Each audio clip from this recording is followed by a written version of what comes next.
Update nga muna tayo dito kay Kai 'no, tsaka sa team ng New Zealand.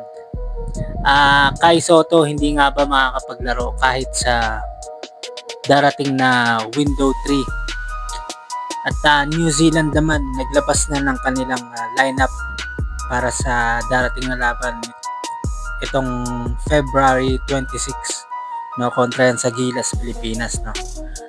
Unahin muna natin itong New Zealand no. Naglabas na sila ng kanilang lineup no, kontra nga sa ating national team na Gilas, Pilipinas. At may mga ilang natanggal sa kanilang lineup nung nakaraan. sa kanilang player nung nakaraan.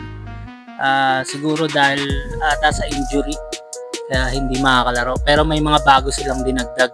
At mukhang malalakas rin ng mga nilagay nilang bago. No? Nandun pa rin yung nagpahirap sa Gilas no, si Jordan Ngatay.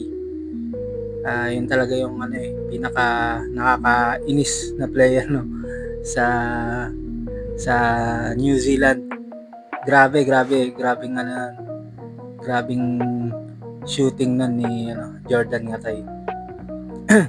At ito, tingnan natin yung nila, yung ibang player nila no. Silipin natin yung mga pangalan no. Ito si Taylor Britt na nag-average ng 15 points per game no. At si Tohy Smith Milner na 9.7 naman. Si Yanni Wedsel 7.5 sa FIBA yan pero sa B-League nag-average siya ng 15 points per game. At si Sam Menenga most improved player to sa Australia sa NBL no. At si Jordan Ngatay, ito yung leading scorer nila nung last laban nila sa Gilas no, last year ata yun. At yun, ito yung nakakainis na na player. Magaling to. Wala akong masabi dito. Ito yung nagpahirap sa Gilas no. At yun nga mas pinalakas pa nila yung lineup nila ngayon no. At iba na, hindi na tayo tinuturing ng New Zealand na na mahinang team. No, mas maganda 'yon kasi yung pinapaganda pa nila, pinapalakas pa nila yung lineup. Ibig sabihin nun na yun, hindi na tayo yung dating team na parang wala lang sa kanila no.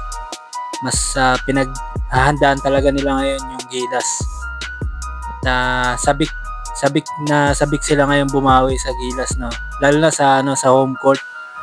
Hindi nila makalimutan yung pagkatalo nila nung nakaraang laban no, yung kasama pa si Kai.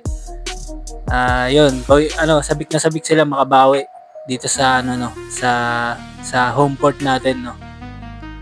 At yun, punta naman tayo dito kay Kai Sotto no.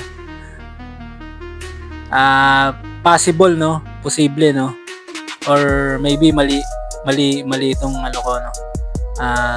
Sa tingin ko baka hindi makalaro si Kai no kahit sa window 3 no, kasi kung mas pipiliin niya yung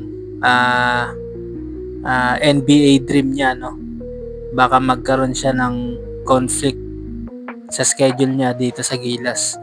Kasi sa pagkakaalam ko, ang schedule next window ay sa July. At yung sa NBA naman, yung short term contract sa July rin no, sa Summer League ng NBA no.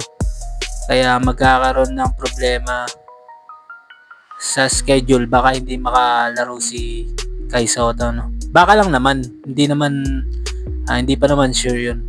Siguro pwedeng mali ako or pwede rin tama rin kasi yun nga, pag mas pinili niya yung dream niya no sa NBA, yun pwede magkaroon ng conflict sa schedule. Pero win-win naman kahit anong piliin ni Kai. Win-win naman kasi parehas naman niyang ire-representa yung bansa natin no. Kahit piliin niya Gilas or piliin niya yung NBA dream niya. Kasi pag pinili niya yung NBA dream niya, edi mas maganda kasi may pure blood, no, na Pinoy na tutungtong ah, sa NBA, no. Ito mga idol, ano lang 'to, opinion ko lang 'to, Puwedeng mali ako or ano, puwede ring tumama. Yun, kasi chineck ko yung schedule ng, window 3, no, at saka schedule ng yung sa summer league. Yun, parehong July, eh. So possible na ano 'no. Pero depende pa rin naman yun, si Kay pa rin naman pipili kung anong pipiliin niya. So, yun, kahit anong piliin niya dun, okey, goods yun, goods. So, kayo ano sa tingin niyo kung, mas maganda ba na piliin ni Kay yung pangarap niya or dapat mas piliin niya yung national team natin, 'no? Kayo, ano sa tingin niyo? So, yun lang mga idol, maraming salamat sa subaybay sa channel natin, 'no.